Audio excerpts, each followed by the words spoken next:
1 Samuel 10-13. Traducción en lenguaje actual. En cuanto el sirviente se fue, Samuel sacó un frasco de aceite y lo derramó sobre la cabeza de Saúl, luego le dio un beso y le dijo: Hoy te ha elegido Dios para que seas rey de su pueblo. Cuando nos hayamos despedido, te vas a encontrar con 2 hombres, los cuales te van a decir que ya aparecieron las burras que andabas buscando. También te van a decir que tu padre está preocupado por ti, pues no sabe lo que pudo haberte pasado. Te vas a encontrar con ellos en la frontera de la región de Benjamín, junto a la tumba de Raquel. En Tabor hay un árbol muy grande. Cuando llegues allí, encontrarás a 3 hombres que van a Betel para adorar a Dios. Uno de ellos irá con 3 cabritos, otro con 3 panes, y el tercero irá con un recipiente de cuero lleno de vino. Te saludarán y te darán 2 panes. Acéptalos. De allí te irás a Gibea de Dios, donde los filisteos tienen un cuartel. Al entrar al pueblo, te encontrarás a una banda de músicos con guitarras, panderos, flautas y arpas.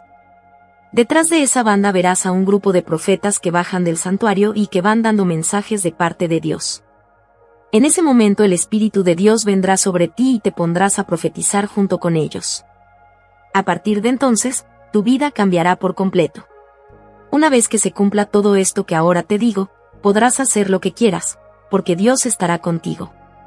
Pero ahora, vete a Gilgal y espérame allí 7 días. Cuando llegue yo, le presentaré a Dios sacrificios y ofrendas de paz, y entonces te diré lo que tienes que hacer como rey. Saúl regresa a su casa. Ese mismo día se cumplió todo lo que Samuel había dicho, pues en cuanto Saúl se dio vuelta y se apartó de Samuel, Dios cambió la vida de Saúl. Cuando Saúl y su ayudante llegaron a Gibea, se encontraron con el grupo de profetas. Entonces el Espíritu de Dios vino sobre Saúl, y Saúl comenzó a profetizar junto con ellos. La gente que lo conocía y lo veía profetizar en compañía de aquellos profetas, empezó a decir: ¿qué le pasa al hijo de Quis? ¿Y esos profetas de dónde salieron? ¿Hasta Saúl es profeta? Así fue como nació el dicho: hasta Saúl es profeta. Cuando Saúl terminó de profetizar, subió al santuario del cerro. Entonces el tío de Saúl les preguntó a él y a su sirviente: ¿dónde estaban? Saúl respondió: andábamos buscando las burras. Como no podíamos encontrarlas, fuimos a ver al profeta Samuel para preguntarle por ellas. Y el tío le dijo: cuéntame lo que te dijo el profeta. Pero Saúl no quiso contarle lo que Samuel le había dicho acerca del reino, así que le contestó: solo nos dijo que ya habían encontrado las burras. Saúl es nombrado rey. Algunos días después, Samuel reunió a todo el pueblo en Mizpah, y en presencia de Dios les dijo: así dice el Dios de Israel: yo los saqué a ustedes de Egipto. Yo los libré del poder de ese pueblo y de las naciones que los tenían dominados. A pesar de eso, ustedes me han rechazado y ahora quieren tener un rey. Parece que se han olvidado de que soy yo quien siempre los ayuda en todos sus problemas. Pero no importa. Ahora preséntense ante mí por tribus y familias. Los israelitas así lo hicieron, y echaron suertes y ganó la tribu de Benjamín. Luego echaron suertes entre las familias de Benjamín y ganó la familia de Matrí. Volvieron a echar suertes, y Saúl resultó elegido. Sin embargo, no lo podían encontrar. Entonces le consultaron a Dios si Saúl estaba allí, y Dios respondió que estaba escondido entre el equipaje. Rápidamente fueron a sacarlo de allí. Y cuando Saúl se presentó en medio de todos, se dieron cuenta de que era muy alto. No había nadie que le pasara de los hombros. Entonces Samuel le dijo a todo el pueblo: aquí tienen al hombre elegido por Dios para que sea su rey. No hay nadie que se le compare.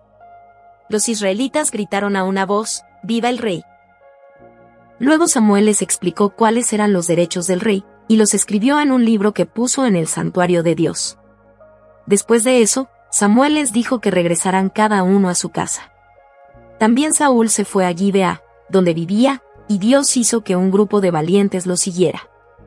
Pero un grupo de malvados dijo en son de burla: ¿y este es el que va a salvarnos?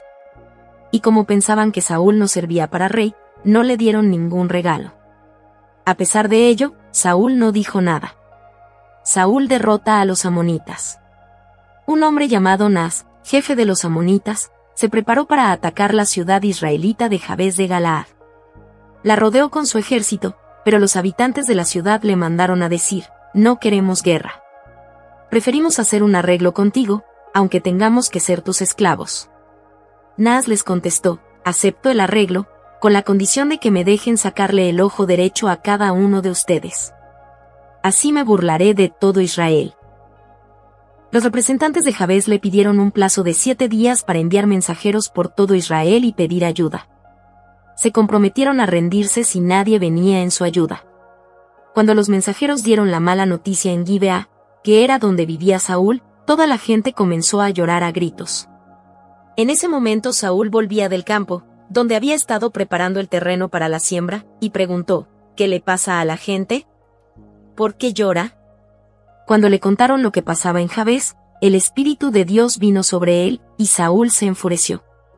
Tomó entonces 2 toros y los partió en pedazos, luego envió mensajeros por todo Israel, con los pedazos de los toros y con este mensaje: así despedazaré el ganado de quienes no se unan a mí y a Samuel en esta guerra. Dios hizo que los israelitas se llenaran de miedo, así que todos se prepararon para la guerra. Cuando Saúl los contó, eran 300.000 hombres de Israel y 30.000 de Judá. Entonces mandaron este mensaje a los de Jabes de Galaad: mañana al mediodía llegaremos para librarlos de los amonitas. La gente de Jabes se puso muy contenta al recibir este mensaje, pero a los amonitas los engañaron diciéndoles: mañana nos rendiremos, y ustedes podrán hacer con nosotros lo que quieran. Al día siguiente, Saúl dividió su ejército en 3 grupos. Cuando ya estaba por amanecer, atacaron el campamento de los amonitas. La batalla duró hasta el mediodía, y los israelitas mataron a muchos de ellos. Los amonitas que quedaron vivos huyeron, cada uno por su lado. Entonces Samuel dijo al pueblo: traigan a los que se burlaron de Saúl. Como no querían que Saúl fuera nuestro rey, los vamos a matar. Pero Saúl dijo: por esta vez no vamos a matar a nadie, porque hoy Dios nos ha librado de nuestros enemigos. Luego Samuel le dijo a la gente: vengan, vamos a Gilgal. Hagamos una fiesta, pues ya tenemos rey. Toda la gente se fue a la fiesta, y allí le presentaron a Dios ofrendas de paz. Samuel se despide de su pueblo. Más tarde, Samuel les dijo a todos los israelitas: ustedes me pidieron un rey, y he cumplido su deseo. Les he dado un rey, que de ahora en adelante los gobernará. Desde que yo era joven, y hasta la fecha, he sido el jefe de ustedes, y mis hijos son parte del pueblo. Pero ya estoy viejo. Ha llegado el momento de que, delante de Dios y de su rey, me digan cómo me he portado. ¿Con quién he sido injusto? ¿A quién le he quitado algo con engaños, o a la fuerza?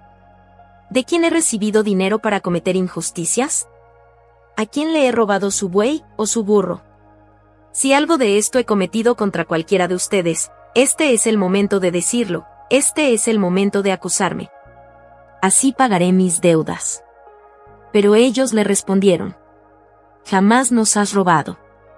Jamás nos engañaste, ni aceptaste nunca dinero para cometer injusticias.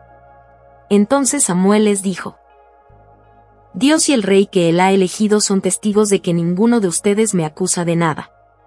Y ellos respondieron: así es. Dios y el rey son testigos. Después de esto, Samuel pronunció este sermón ante el pueblo. Préstenme atención, que voy a hacer un recuento de las muchas veces que Dios los ha salvado a ustedes y a sus antepasados. Después de que Jacob llegó a Egipto, los israelitas le rogaron a Dios que los librara de la esclavitud. Entonces Dios envió a Moisés y a Aarón, para que sacaran de Egipto a los antepasados de ustedes y los trajeran a esta tierra. Sin embargo, ellos se olvidaron de su Dios. Por eso él permitió que los dominaran Sísara, el jefe del ejército de Jase, los filisteos y el rey de Moab. Pero los israelitas reconocieron que se habían alejado de Dios, y le dijeron: hemos pecado contra ti, pues hemos adorado a Baal y a Astarte, dioses de otras naciones. Líbranos del poder de nuestros enemigos, y te adoraremos solo a ti.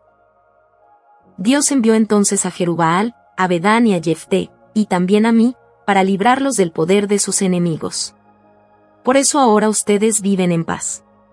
Acuérdense también de que, cuando supieron que los iba a atacar Nas, el rey de los amonitas, Ustedes me pidieron que les diera un rey, a pesar de que su rey era el Dios que sacó de Egipto a nuestro pueblo. Pues bien, nuestro Dios les ha dado ya el rey que ustedes pidieron. Si ustedes y su rey obedecen y sirven solo a Dios, Él los bendecirá y ustedes vivirán en paz. Pero si no lo obedecen, entonces los castigará como lo hizo con sus antepasados. Prepárense, porque en este momento nuestro Dios va a hacer un milagro delante de nosotros. Como saben, ahora es el tiempo de la cosecha y no el tiempo de lluvias. Sin embargo, le voy a pedir a Dios que haga llover y envíe truenos. Así Dios les mostrará que ustedes hicieron muy mal al pedirle un rey. Entonces Samuel le pidió a Dios que enviara lluvia y truenos, y Dios así lo hizo. Al ver los israelitas lo que Dios y Samuel habían hecho, sintieron mucho miedo y le dijeron a Samuel: «Hemos sido muy rebeldes, pues hasta hemos exigido tener un rey. Ruégale a Dios que no nos quite la vida».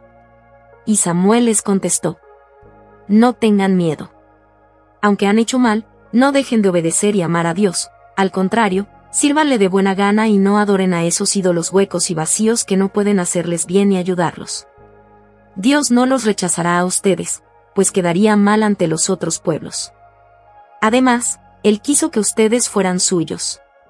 En cuanto a mí, nunca dejaré de pedirle a Dios por ustedes. Dejar de hacerlo sería un pecado. Yo siempre les enseñaré a portarse bien y a vivir como Dios quiere. Ustedes saben bien todo lo bueno que Dios ha hecho por ustedes. Por eso, obedézcanlo y sírvanle siempre de buena gana. Si no lo hacen, ustedes y su rey morirán». Historia del rey Saúl. Guerra contra los filisteos. Saúl ya era adulto cuando empezó a reinar. En el segundo año de su reinado eligió a 3,000 hombres de Israel para formar su propio ejército. De ellos, 2,000 estaban con él en Micmas y en las colinas de Betel, y los otros 1,000 estaban con su hijo Jonatán en Gibea de Benjamín. Al resto de los israelitas los mandó de vuelta a su casa. Jonatán atacó y destruyó un cuartel filisteo que estaba en Gibea. Como los filisteos se enteraron de este ataque, Saúl mandó tocar la trompeta por todo el país en señal de alarma, y decir: «Escuchen, israelitas. Saúl ha destruido un cuartel de los filisteos. Prepárense, porque ahora ellos van a odiarnos más, y nos atacarán». Y así sucedió. Los filisteos se reunieron para atacar a los israelitas. Llegaron 30,000 carros de guerra, 6,000 soldados de caballería, y un ejército que ni siquiera se podía contar. Todos ellos acamparon en Micmas, al este de Bet-aven. Muchos israelitas pensaron que no podrían vencer al ejército filisteo, así que fueron a esconderse en cuevas y agujeros, entre las piedras y dentro de pozos secos, y no faltaron algunos que cruzaron el río Jordán y se fueron a la tierra de Gad y de Galaad. Saúl se quedó en Gilgal, pero todos en su ejército estaban temblando de miedo.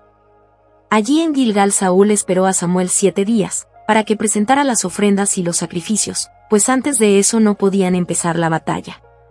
Pero al ver Saúl que Samuel no llegaba y que los de su ejército comenzaban a huir, ordenó: «Tráiganme los animales y las ofrendas de paz que vamos a presentarle a Dios». Y Saúl mismo presentó las ofrendas. Todavía no terminaba de ofrecerlas cuando Samuel llegó. Al verlo, Saúl fue a saludarlo, pero Samuel le dijo: «¿Qué es lo que has hecho?». Y Saúl le respondió: «Es que mis soldados ya me estaban abandonando, y tú no llegabas, como prometiste hacerlo. Por eso tuve que presentar las ofrendas para pedir la ayuda de Dios. Además, los filisteos ya estaban en Micmas, listos para venir a Gilgal y atacarme». Pero Samuel le dijo: «Estás loco. Si hubieras obedecido la orden de tu Dios, tu reino habría durado para siempre. Pero, como no lo hiciste, tu reino no durará mucho tiempo. Dios ya ha decidido quién será el próximo rey, ese rey sí lo obedecerá». Dicho esto, Samuel se alejó de Gilgal y se fue a Gibea de Benjamín. Allí Saúl contó a los soldados que aún estaban con él, y eran como 600. Todos ellos se quedaron con él y con su hijo Jonatán. Mientras tanto, los filisteos que acampaban en Micmas dividieron su ejército en 3 grupos. Uno de ellos se fue hacia Ofra, cerca de Sual, el otro se dirigió a Bet-horón, y el tercero se fue hacia la frontera que está en el valle de Seboim, en el camino al desierto. Entre los israelitas no había quien trabajara el hierro. Los filisteos no se lo permitían, por temor a que se hicieran espadas y lanzas de ese metal. Ni siquiera tenían cómo afilar sus arados, azadones, hachas y picos. Por eso tenían que ir al país de los filisteos y pagarles mucho dinero para que les afilaran sus herramientas. El día de la batalla los únicos que tenían una espada y una lanza eran Saúl y Jonatán. Mientras tanto, una parte del ejército de los filisteos acampó en el paso a Micmas.